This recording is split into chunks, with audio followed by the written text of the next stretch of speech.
Welcome, everyone, to another episode of the Horse Advocate Podcast. This is Doc T. I'm glad you're joining me for a third in a series of breakdowns into small pieces, equine nutrition. We've covered sugar, we've covered fat, and today we're going to be covering protein. There are so many more things that we want to go over, but if we don't understand these three basic things, we're going to have difficulty building on the rest of nutrition and how we can help our horses thrive in a human world. So what I'd like to do is to spend a little time with you finding out where I am. Okay, let's do share screen, and we'll go over here and we'll see if we can write some of these things down, because proteins are so important, and as soon as you understand it, the better off your horse will be. Okay, so let's look at proteins. I'm going to move this a little bit closer to me. So what is a protein? And so many people know the word protein, but they don't get it. Maybe they get it, but they don't really get it. And that's the whole purpose of these podcasts, is that we can really get it enough so when we're asked a question about protein, we're able to answer it, and we can stand our ground, so to speak, in our belief system that the way we're feeding our horses has to change to help them improve their lives. All right. So protein, what is it? Proteins are everything. Okay. They're just everything. We all know that muscle is protein, right? We can also call ligaments and tendons and joint capsules and everything that has to do with connecting the horse to have it move is protein. I don't think anybody will challenge that, because we humans, we can eat meat if we want to. Some of us don't want to, but we still have to find our plants that will provide us with the protein needed to keep ourselves going. What do I mean by that? Well, muscle, ligaments, tendons, joint capsules, let's just call that connective, okay? So all connective tissue is protein. And what's really interesting is it's not just muscles, ligaments, tendons, and joint capsules. There are connective tissues on the surface of every organ and within the organs that keeps their shape. The kidneys, the liver, the pancreas, they all have connective tissue in there.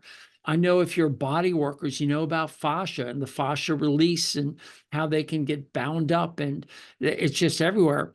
Me being an equine dentist knows that dentin is a connective tissue.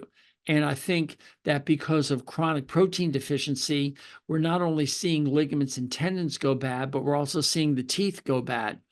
So it's really important. So connective tissue, there's one. Let's come up with another one. Seeing that we've all been through this COVID pandemic, we know that there's an immune system. And and a lot of people forget. I mean, the immune system is all protein, pretty much. I mean, there's other parts to it, but it's basically protein. Maybe you've heard of antibodies. So antibodies, also known as immunoglobulins, you have IgA, M, G, whatever, all these antibodies. They're proteins. Maybe you've heard of the spike protein or an antigen. All right, that's a protein. Maybe you've heard of T cells or T killer cells. Well, every one of these cells has instructions that make the cell what it is, and they can identify antigens, and they can help create antibodies through the B cells and the whole system, and they all use proteins. If you're protein deficient, you're not going to have a great immune system. Let's look at another one, enzymes. So enzymes are interesting because a lot of people know the word enzymes. Maybe you've heard of Adolph's meat tenderizer. You put it on the meat and it kind of digests the meat a little bit to soften it up, make the tough meat a little bit better. That's an enzyme. Maybe you've heard of amylase, which is a sugar, which is an enzyme that breaks down glucose, breaks down starch into sugars. Maybe you've heard of gosh, there's so many. If it ends in ASE, ASE, like amylase, proteolase, gosh, I'm having a mental blank. But if the word ends in ASE, it's probably an enzyme. So for you guys who don't know what an enzyme is and want something very simple, you've come to the right spot, because I like to keep things so simple, it's not even funny. Imagine you and I are at your barn and I say to you, hey, let's go to lunch. How about heading to McDonald's? Now, don't rag on me for picking McDonald's. Just any place you want to go. Let's go. Okay. And I start walking. You say, hey, wait a minute. Why are we walking? And I'm like, well, how else are we going to get there? And you say, well, we're not getting there by walking, because it's going to take us, 2 hours just to walk there. And once we get there, we're going to have to walk back. So there's, 4 hours of my day, and it's going to take a lot of energy, and I don't want to do that. So we end up getting in the car, and the car will take us to the restaurant in a much faster time with less effort. And that's what enzymes do. They allow things to happen that wouldn't normally happen. So enzymes basically are coaches, if you will, that shout out orders to say, hey, you go here, you go there, you go there. If you recall a couple of podcasts ago, I started talking about the GLUT4 transport process, which I, with humor called your butler, who would go to the door and of your cell and open it up to allow insulin to throw a molecule of glucose in, and it would form a tube. Well, the formation of the tube and the opening of the door are a series of enzymatic steps, proteins that come together to make things happen. And they're triggered by certain events, like the coupling of insulin to the cell membrane signals these things inside to become active. And in addition, just as a little side note, some of these enzymes need a key, just like you need a key to start your car. So the car sitting there, you've got fuel in it, you've got a map, you're ready to go. But the one thing that's missing is a key. And that's where a lot of vitamins come in. Vitamins are the keys that actually help enzymes do their job and proteins to do their job. So that's a little side note for vitamins. By the way, vitamins are chemicals. They're not necessarily proteins, but they work very closely with proteins. Okay, let's see. So we have connective tissue, immune system, enzymes. Anything else? Can you guys think of anything else? How about neurotransmitters? Yeah, it's a long word. I don't know if there's two T's. There are today. Again, me and my spelling, I really don't care anymore. I'll spell it the way I think it's spelled. And if it's wrong, you guys can laugh. That's fine. Doesn't bother me. Neurotransmitters. So while you might not know the word neurotransmitter, maybe you've heard of dopamine and you've heard of serotonin. And maybe you've heard of tonin, IN, serotonin. Maybe you've heard of oxytocin. No, that's a hormone. Let's talk about acetylcysteine. Let's talk about gabapentin. Let's talk about a bunch of them. These neurotransmitters, they're all proteins.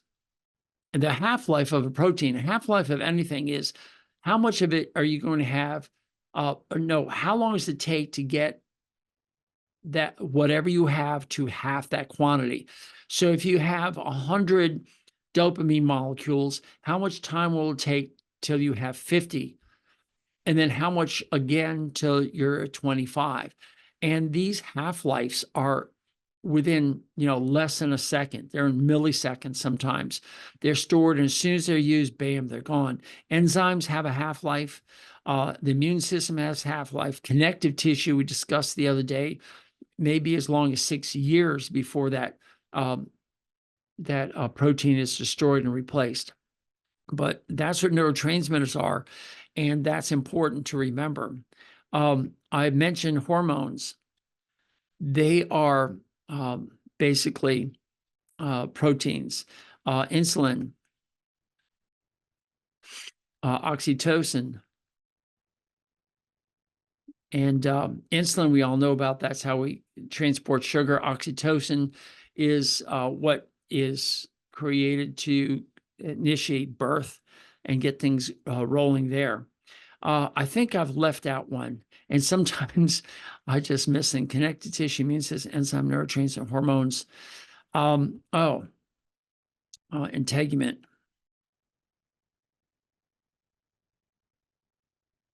This is really important for us horse people. That's your hair coat and your hooves. And when you look at your horse and you start to look at the hair coat and it doesn't look good, so many people add oils. And I'm like, why are you adding oils? This is crazy. Don't add oils. And you look at the hooves and you have cracked hooves, crushed heels. Oh, I can't stand crushed heels because that's just the hoof falling apart, not being able to support the weight of the horse. So it starts to crush the heels. It leads to lameness and poor hoof conformation, splayed walls, etc. So that's integument. So those are 6 things that I can think of. There's probably 1 or 2 more proteins out there. And again, people smarter than me might know what those are. My horse advocate mug. Love it. Okay, so now you understand how important proteins are. They are everything. And I talked about the 7 things that you put in the horse's mouth. Air and water, we're not going to talk about. The postbiotics, the things that bacteria make, the polyphenols and these signaling compounds that are in the horse. That's a whole different story, and not too much is known about it in horses, but they are factors. We have vitamins and minerals. They go in there as well, or they're created, whatever. And then, of course, you have fats, sugars, and proteins. And I always put proteins first, but I've come to it last because while protein is everything, it builds us, it makes us operate. Without proteins, there is no body, but they can't operate without having sugars and fats flowing through. So I covered those in the past 2 podcasts. So how many proteins are there? Now, I got this from someplace a long time ago, but they said there's between 1 and 3 billion, which is like more than a million, a lot more, billion proteins per cell. And you shouldn't just accept that because that just seems so unreasonable. That just seems like, what are you talking about? I can't imagine that. But just think for a moment of the diesel fuel that's sitting in that truck out there that's hauling your horse trailer around, or your car, or if you have an electric car, the electrons that are in the battery. Can you count them? Do you know how many molecules of gasoline are in that gas tank? And you will immediately say there's probably too many to count. There's probably billions or trillions. Well, now you're getting the idea. I challenge you to go to any website and ask to see a photograph, a real photograph of a protein. And you're going to see something fuzzy that electron microscope blew up 50,000 times. Yes, 50,000 times. That's why electron microscopes are so cool. And they'll say, yes, that is a protein, but it's fuzzy and you can't really see it. The only thing we have right now are models, little stick figures with balls, or fancy drawings of things that are collapsed upon each other. They are that small. If you think of a virus, I mean, we all went through COVID. We know about viruses, right? So viruses are very small. They are snippets of protein. They're basically small patches of DNA that are, or that are just sent out to insert themselves into our DNA, which will change things. They are very small too, and you can't see it. Again, they're just fuzzy pictures. You can fit 1,000 viruses inside one bacterial cell. So, yeah, and in one bacteria, there are countless numbers of proteins just to make that bacteria work. If you look at the mitochondria are the little powerhouses inside every one of our cells. They are the ones that take sugar and fat and turn it into energy for us to use. And within the mitochondria are cell processes called the Krebs cycle. There's another process that does glycolysis. There's another process called the electron transport chain, where electrons that blow off from the Krebs cycle are stored like electrons in a battery. And then you have, I think, 3 different functions within there that will allow these electrons to either be utilized or to be stored for future use. And maybe you've heard of CoQ10. We've seen it on the television. Get CoQ10 and that'll give you better cell energy. Well, those are proteins, and they signal processes within the electron transport chain, which is within the mitochondria, which is within the cell. That whole dissertation I just gave you is just to let you know there are so many minute things going on. It's all submicroscopic, and it's hard to imagine, but each one of them are proteins. So if you're blown away by that and you're just sitting there saying, Doc, okay, I'm just going to accept that we are all proteins, that there are countless number of proteins that make up our hooves, our hair coat, our tissues, our muscles, and you're looking at this 1,200-pound horse, and you can't even come up with a number that even comes close to the number of molecules or number of proteins that are in there. Well, let me push you over the edge so you just go out of the barn screaming with your hands over your head. No, don't do that. Stick around. Everything I'm telling you, as far as I know, is true. And it's not storyland. It's not fairy tales. But when you understand how proteins are made, it will really help you understand a lot more. Okay, so a protein actually is a very large molecule. I told you that they're so small you can't photograph them, but the very large molecules made up of smaller molecules.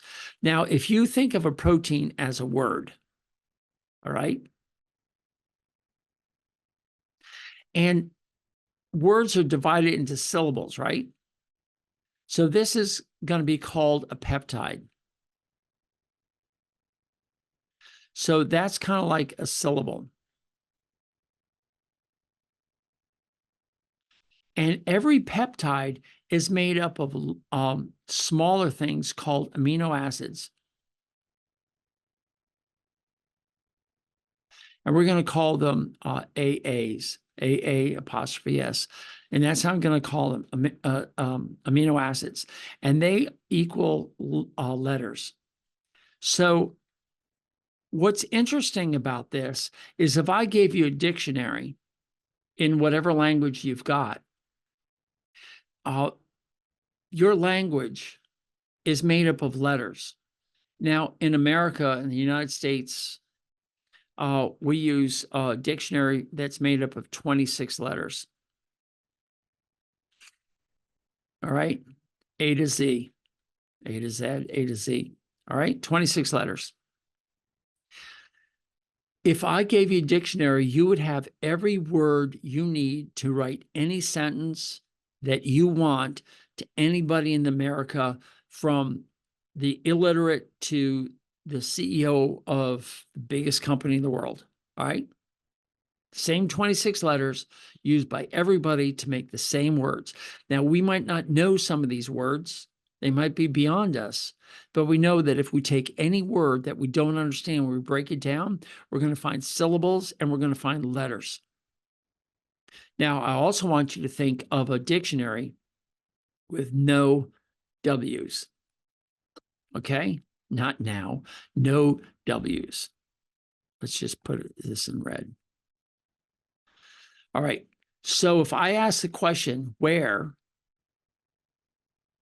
will we meet tomorrow? All right. We have W's in 4 out of the 5 words. So because there is no W in the dictionary, all I can say is meet. That's all I can say, because I can't form those other words. I can't make the word where, will, we, and tomorrow without the letter W. So it comes out to be meet, to which you can't say why, where, when, how. You can't say anything other than, huh? All right. So our conversation without the W is this: meet, huh? And that's it. So we're not going to communicate. I want you to think about this. So if we're missing one amino acid, you're going to have a failure of making a protein. Does that make sense? So missing one amino acid. Now, what's interesting is there's 26 letters in our alphabet. And of all these proteins that are available, we've only discovered 20 amino acids. 20 of them. That's all. And what's really fascinating is these are divided into 3 groups. You have the non-essential, you have the conditional, and then you have the essential. So the essential, I'm going to call those EAAs, are ones that a horse must eat, okay? Must eat. The non-essentials, the horse makes. And the conditional, the horse makes from the essential amino acids. All right. So they can't make them unless the essential amino acids come in.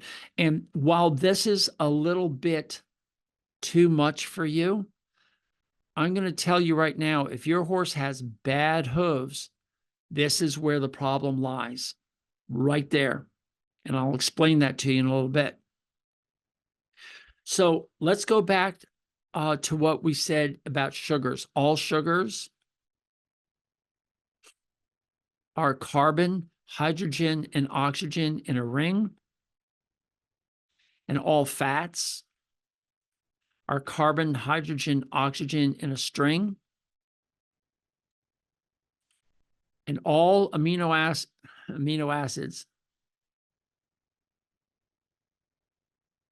are carbon, hydrogen, oxygen, and nitrogen. Remember, 78% of air is nitrogen. And when you eat other proteins, they have nitrogen. So we're constantly eating nitrogen or breathing in nitrogen. We have abundant nitrogen. That's not a big deal. And amino acids, the way they are put together, will create one of 20 different amino acids. And the amino acids are put together in a certain order and a certain number to make a cell or a protein, a protein.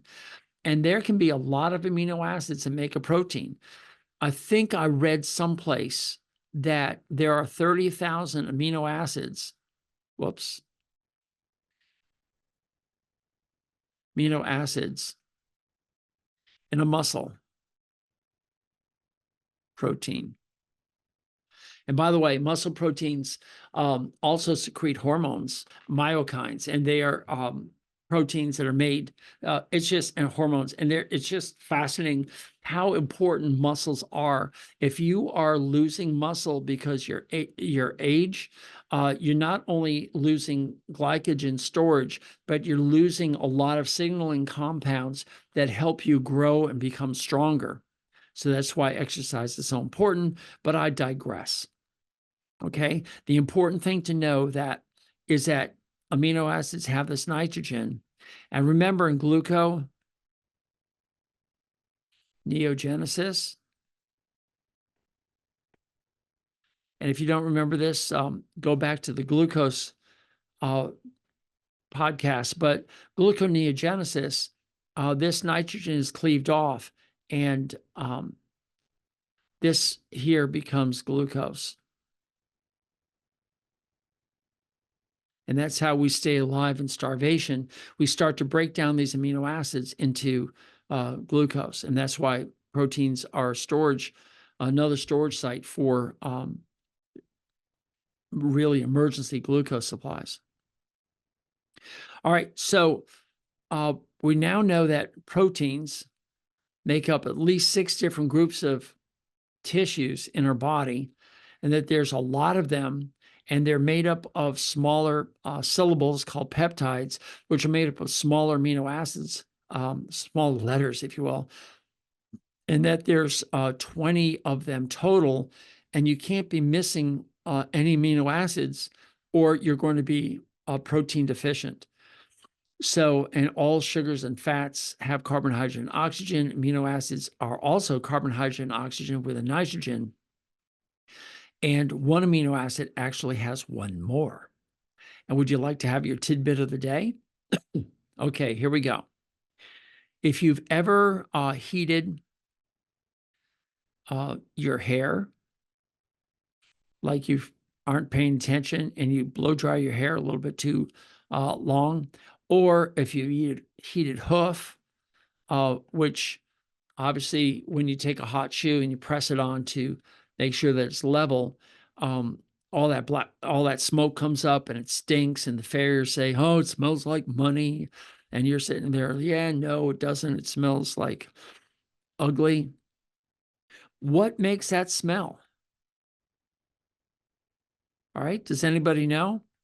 I have asked every farrier and every veterinarian I come across from September of 22 to December of 23, so a year and a quarter, and only one veterinarian has been able to tell me the answer.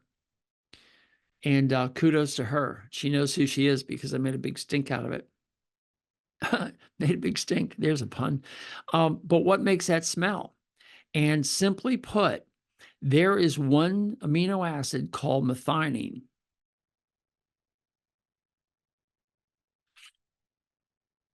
that has carbon, hydrogen, oxygen, nitrogen, and sulfur. Sulfur stinks. It's what makes rotten egg smell. And that's what makes sulfur water smell if you've ever tapped into a sulfur-laden well. Sulfur. And what makes sulfur so interesting? Well, simply put, if you have a long string of amino acids, and I'm just putting a little cross hashes all along this line that I drew, and I'm saying each one of these is an amino acid. And it can be kind of a little bit flexible. In fact, they now know that these things can actually fold on themselves. So instead of this long line kind of looking like a lazy S, you can have a protein that kind of looks like that, which is a big squiggly line. I know for you guys who aren't watching this, it's just a squiggly line. But they can move, they can be folded in a certain direction, but they don't have strength.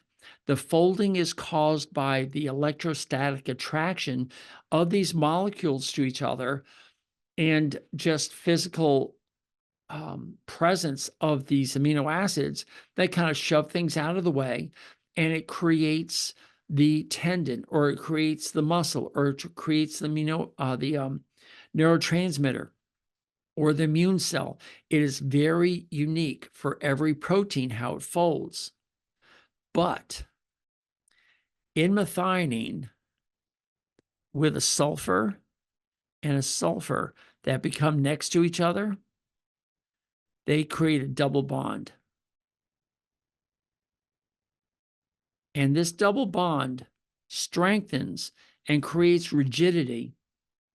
I'll put another one over here, sulfur and sulfur, and they create a double bond. And it kind of locks the shape of the protein in so it doesn't wiggle.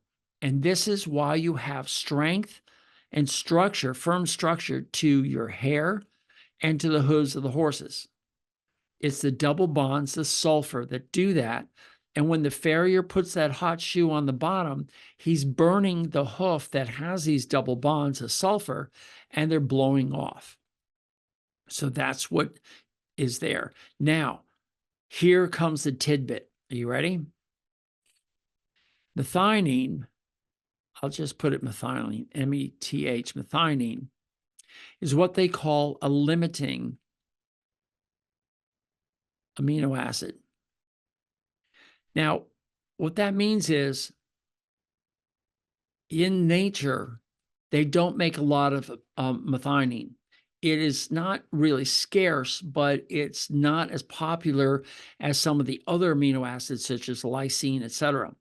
And in fact, there are 3 amino acids that are called limiting: methionine, lysine, and threonine. Those are your 3 limiting amino acids. So when you buy a product, any of these products that you're buying for your horse, and you read through the ingredients, you're going to see methionine, lysine, and threonine added. And okay, great. So that's why they're doing it. The problem is, if you see, whoops, I did that wrong. Come on. If you see DL in front of it, D, comma, L, methionine, that means it's man-made. Okay, DL means it's not natural, man-made. If you are upset that I said man and not woman-made, let's just call it people-made. All right, let's just not get ourselves into the weeds. All right, so it's not natural. And my question is, and this is a huge question about vitamins and minerals and amino acids that you buy, whether it's mixed into the grain feed that you're buying or in a canister saying, hey, these are just the 3 amino acids that you need. Who made them? Where were they made? How long have they been on the shipping dock? And where's the proof, the guarantee that's what's in the jar or the bag that you've got is exactly what it says on the label? Very few have that guaranteed proof, and I just don't believe it. This is why I like natural vitamins, natural minerals, and natural amino acids. That's my little sidebar, my little soapbox there. So anyway, let's get back to methionine. It's one of the 3 limiting amino acids. So what do I mean by limiting amino acid? Well, do you remember those blocks that we used to use as kids? They had they had a letter on here, and CAT, and letters on every side, and you would get these blocks and you'd turn around and try to make words. So let's make the word watch, WATCH. And we have a game where we have 50 of these things that are spilled out on the ground, and we're trying to make the word watch. And that's really good. Now, at some point, we're going to run out of the letters that can make the word watch. Let's just pretend the letter C is gone. Okay, so there's no more C. So if there's no more C's in our pile of blocks, we can't make watch. But what can we make? Well, WATCH. H-A-T. You can make what, right? You make at, you make hat. You make, if you're from the Great Britain Islands, you can say ta. You love saying ta. But you see, you can make all these words, but you can't make the word watch. And so C is limiting. And that's what a limiting amino acid means. And I've seen all sorts of descriptions of what a limiting amino acid is, and it's just confusing to me. To me, this makes sense. If you don't have the amino acid, you can't make the protein. If you don't have the letter, you can't make the word. It's that simple. So methionine is one of the limiting amino acids. So why is this important? Well, methionine, which is an essential EAA, in the liver becomes cysteine, S-Y-S-T-E-I-N-E, and then it becomes cysteine. And this is a conditional amino acid because it comes from methionine. And this is a conditional amino acid because it comes from cysteine, which comes from methionine. So you can't make cysteine without methionine. And guess why this is so important? Maybe I'll do it in yellow. I love different colors. Cysteine, from what I've read, makes up 24% of hooves. Now, just in case you don't know what percentages is because you just hate math, let's just pretend this is a pie, all right? 24% is 1/4 of this pie.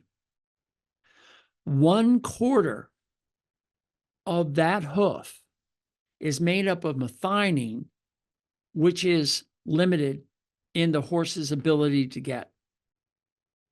So now that's the tidbit I want you to think about. So if you want good hooves, you have to find methionine. And once you get methionine added, you're going to fill this in. But just always remember that, of course, this is 76% of other amino acids because the hoof is all amino acids. Now, a lot of people say they're minerals. Not necessarily. The minerals are probably part of the enzymes and the vitamins that are necessary to make the process that makes the hoof. But the hoof itself is pure protein. So you could have all the workers all set. In fact, that's what I tell people. If I brought to you a tractor trailer load of all the lumber needed to build you a brand new barn, I mean, it's got everything you want for your barn, all the lumber. And behind that, you have a busload of workers, which are your enzymes that are going to put everything together. They've got hammers set to go. You would just be like crying tears of joy until you found out that I didn't send any nails. And without the nails, you're never going to get a barn built. So you've got the DNA that says, okay, gang, we're going to build this structure of muscles, of ligaments, of tendons, of immune system, of integument, of hormones, of immune system, all these things. But you also have some processes in place ready to build these, but without having the nails, which are the amino acids, you're not going to be able to make it. And the hooves fall apart. You have crushed heels. You have splayed out sides. You have all sorts of problems that go on. In the immune system, you have a horse that gets allergic to fly bites. It gets summer sores. It gets ventral midline dermatitis. I won't say that it's behind asthma because I can't prove that, although they say asthma is probably a metabolic syndrome problem. So you might say to yourself, okay, it's probably behind the creation of asthma. Tendons breaking down, suspensory ligaments breaking down. It's all because they don't have enough of these amino acids to make things strong. And if you go back to the glucose, it's because of gluconeogenesis from feeding too much glucose and insulin sequestering all that glucose and putting it in as body fat that the horse's brain is demanding more sugar be made, and that comes from the chronic breakdown of amino acids into glucose. And over time, you get the breakdown of the horse. You get illnesses and you get lamenesses. So where does a horse get protein? Well, I'm going to write down the word fences. Fences are your number one reason why a horse doesn't get all the protein it needs. To get the protein as a vegetarian, you have to eat a variety of plants. And the variety of plants that you've got are on the other side of your fence, on the migratory path between where your horse is now in winter and where it wants to be in the summer. And that migratory route is where the horses get all their variety of plants and the variety of amino acids in their bodies. That's how they get it. But fences are causing a horse to be on what I call a mono grass diet. And while you could argue it's not really mono, if you look at your hay, I mean, everybody's told me about what kind of hay they feed. They say, well, I feed alfalfa. Okay, that's a monograss. I feed TNA, which is Timothy and alfalfa. Okay, so that's not a monograss. You have two grasses in there. But the point is, you might have tops, 3 different grasses. And of course, out in the paddock, you could have weeds, but the horse isn't eating the weeds. It's just eating what it wants that it wants to digest. And they're not eating all the weeds because you give them hay. So they're really on a grass diet of like maybe 1, 2, 3, 4 different grasses, not the 50 or more. Now, I know in humans, almost everybody's now realizing that we have to have a variety of fiber in our gut to create the broad spectrum bacterial growth of the microbiome to remain healthy. And they're recommending 30 different fiber sources per week, which is like hundreds of different fiber sources over the year. And I'm just like, how are you going to do this? I mean, if your horse is behind a fence, it's not going to get all the grass or all the grasses or plants that it needs. But there's worse. I mean, there's more to this story.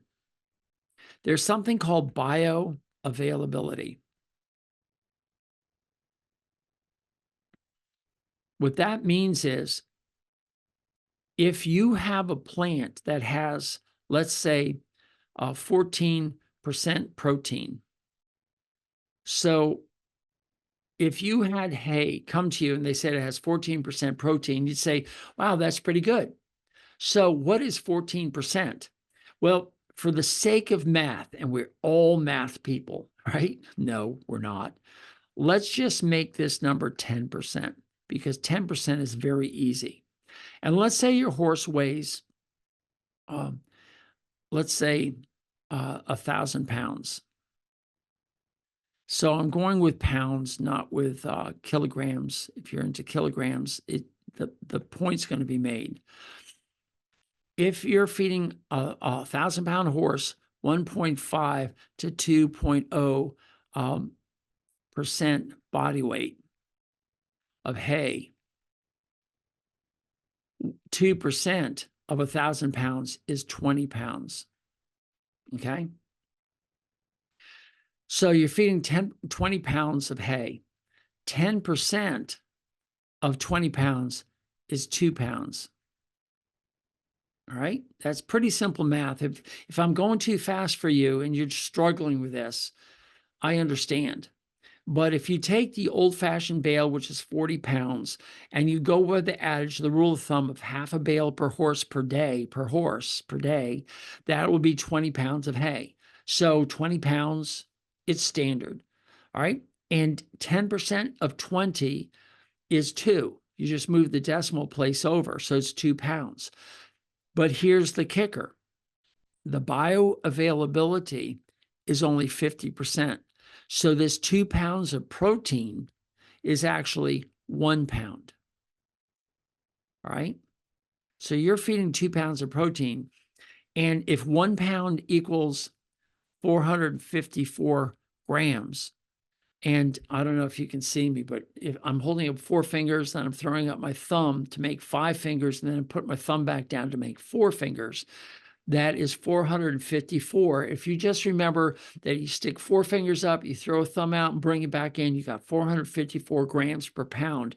That's your easiest way to remember.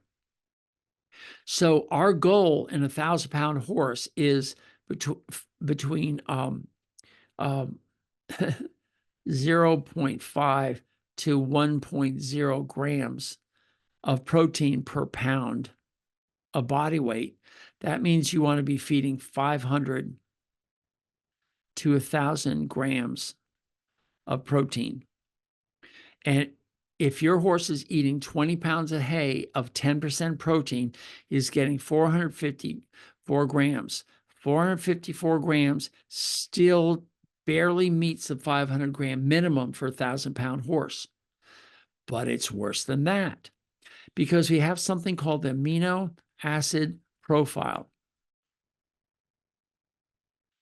Now, before you start, throwing your hands up in the air and saying, Doc, you're going too far, I will tell you that we're almost to the end.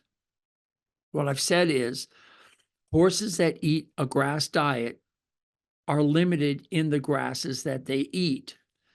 Every plant has an amino acid profile.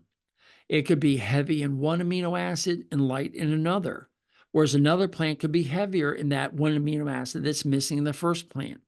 So by eating a variety of plants, you're slowly but surely going to get a full profile of all the amino acids that a horse needs.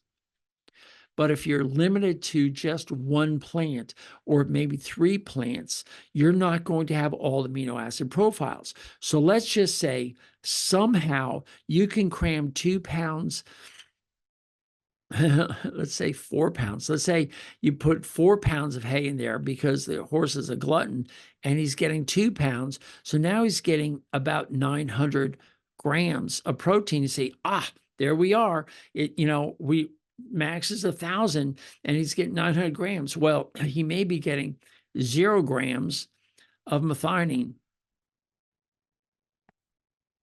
or 0 grams of lysine. Right? So just because you have a 14% food, you can't tell what that is until you look at the ingredients. And if the protein is coming from alfalfa meal, you can rest assured that this is now a 7% protein because 50% or 1/2 of 14% is 7%. So you look at the total protein, if you're feeding by volume, like in scoops instead of weight, such as pounds or kilograms, you can't really tell. You have to convert your scoop into a weight, and then you have to take the percent protein in the bag and multiply that weight. So 10% of, let's say, a 5-pound scoop is 0.5 pounds or 1/2 pound of protein. Sorry, I just had a brain fart, and these happen all the time. So you're not going to have enough protein going into that horse, especially if it's only 50% absorbed. If you have soybean meal, which obviously I love soybean meal, or what I call SBM, 1 pound of soybean meal equals 454 grams. Okay. Now, soybean meal is about 47 to 48% protein. That's what I wanted. So that turns out to be about half of 454, which let's say is 225. Let's just say, for sake of argument, I don't have the numbers in front of me, but let's just say about 220, 225 grams of protein. And it's 80% absorbed. That's the bioavailability.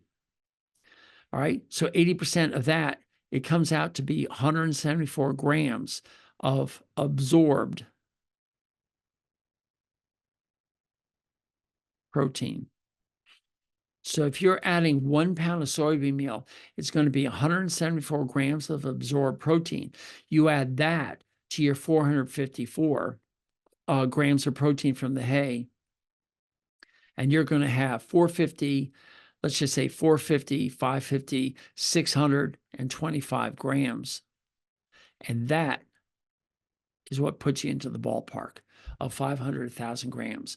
And not only is the horse getting the total amount of protein they want, but they're getting a high quality because it has all the essential amino acids. And if you start feeding soybean meal, you're going to actually see improved hair coat, hooves, muscles, etc., immune system. Sometimes it takes up to a year or even 2 years to correct some of these things. But that's what you do. And this is why soybean meal is so important. I've been feeding it for 51 years and no problems. Now, a lot of people say, well, heck, I'm going to get out of this because I think I've bored you to tears with all these things.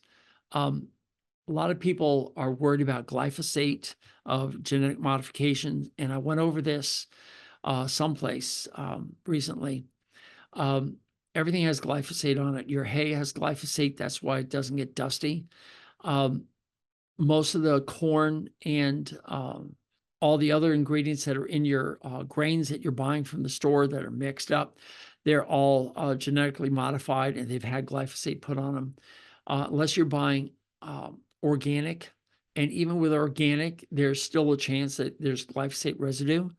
But glyphosate is affecting the gut microbiome. We know that, and there's nothing we can do about that because glyphosate is everywhere.